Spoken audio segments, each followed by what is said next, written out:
Thank you, Mr. Speaker. I rise today to recognize November as National Adoption Awareness Month. According to the Adoption Network, 1 out of every 25 families in the United States has an adopted child. That means adoption has directly touched the lives of 1/3 of the U.S. population. Yet, despite the widespread impact of adoption, still need a loving home. The average child waits for an adoptive family for more than 3 years, and nearly 115,000 children are waiting to find their forever home. We can do better. Many barriers prevent these children from being placed in loving homes.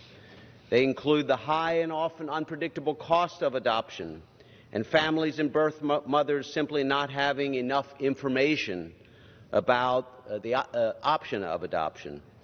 To reduce these barriers and help support increased adoption placement, I recently introduced the Improving Adoption Outcomes and Affordability Act. My legislation provides assistance to state or local governments, public or private adoption agencies, faith-based organizations, and eligible nonprofits for the purpose of improving adoption education, providing pre-birth counseling assistance to birth mothers choosing adoption, and helping to cover mental health or substance abuse treatments to mothers struggling with addiction and other personal challenges during pregnancy.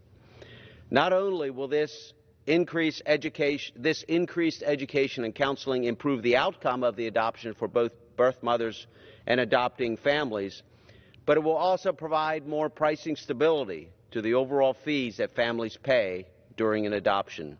Adoptions often cost tens of thousands of dollars, which is a financial impediment to families making this life-affirming choice.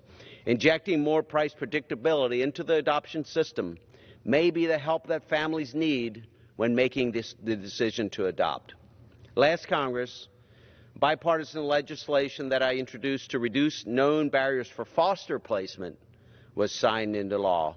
This bill builds on that effort to improve adoption outcomes, and we all will remain committed to ensuring that every child has the opportunity to grow up in a safe and loving home.